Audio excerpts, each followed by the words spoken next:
Hello, my name is Paul Genet. I'm almost 69 years of age and retired.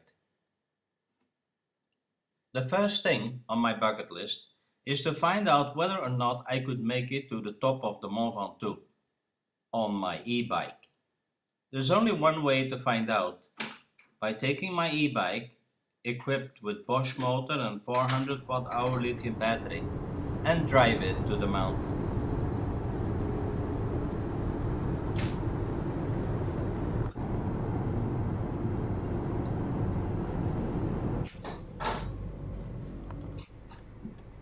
The Mont Ventoux is an iconic mountain in the south of France and very renowned by Belgian and Dutch cyclists Eddy Merckx in 1970 and Thomas de Gent in 2016, being the most notorious Belgian riders to win a stage in the Tour de France on the Mont Ventoux, while Chris Froome is struggling on foot to safeguard his yellow shirt. Yes, that one. It is 1912 meters above sea level and about 1558 meters difference in height from the start in Malocène over a 21-kilometer climb. I've chosen Malocène not because of the lower grade slopes, but because of the reported shelter by the trees from the heat and the wind and the mosquitoes, as opposed to the climb in Bédoin. The slopes are pretty much the same, except that the start in Malocène is straight up, whereas Bédoin has more challenging slopes towards the end. Both average 7.5%. Malocène is a pretty small village that thrives on Ventoux cyclists, consequently occupied Belgian and Dutch territory, including fries and mussels. We have chosen to stay in Vaison-la-Romaine, about 10 kilometers west. Our hotel in this medieval town was located on a mountain with a magnificent view on the remainder of the castle and the houses built on the same gigantic rock. The region is full of such places, including Crostet, Faucon, and many others, where history is alive, and the Mont Ventoux, as its centerpiece, is omnipresent.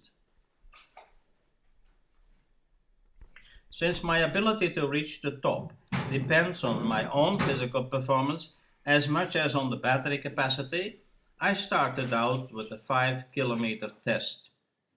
I concluded that one battery alone would not suffice, thus putting my objective at risk.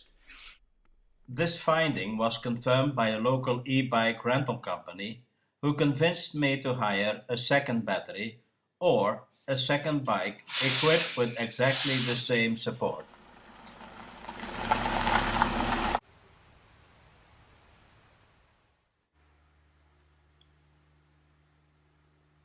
The weather conditions were ideal for biking the Mont Ventoux at 9 o'clock in the morning that Friday, July 21st, on the Belgian national holiday, showing 22 degrees Celsius and a very moderate wind.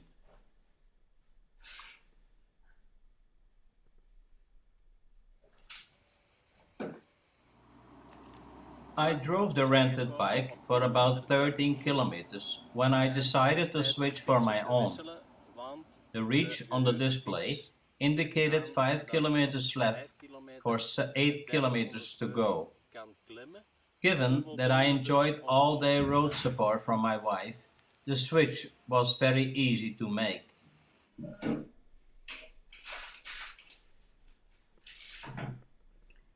With the second full battery on my own bike, reaching the top was impressive, but less demanding than I thought it would be.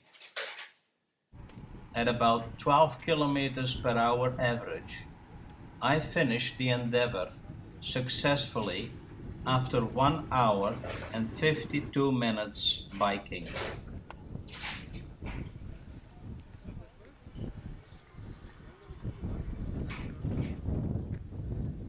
The test to reach the top of the legendary Mont Ventoux was successfully passed.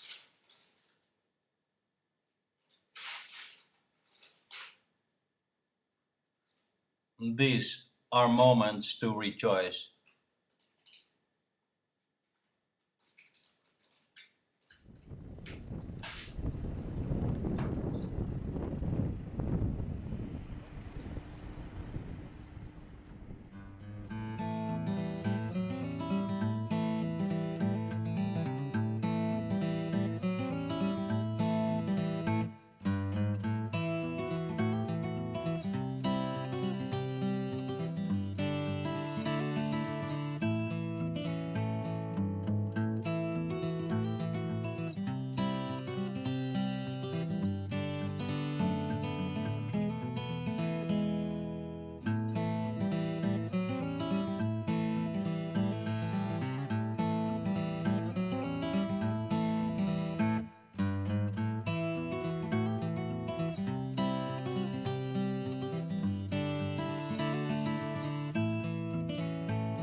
The one question that remained was the battery one.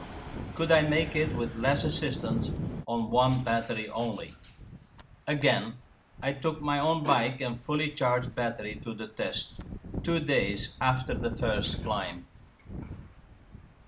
The mystery unraveled at 1 kilometer from the top, when the display showed battery empty and all assistance was gone. In conclusion, it is possible for a 65 plus in reasonable good health to climb the Mont Ventoux on an e-bike. Make sure you stay low on electric assistance. It is a lifetime experience to successfully reach the top in a unique geographic and historic setting, especially when considering that age does not matter anymore. Never mind all other cyclists and enjoy the ride, the scenery, and of course the good food.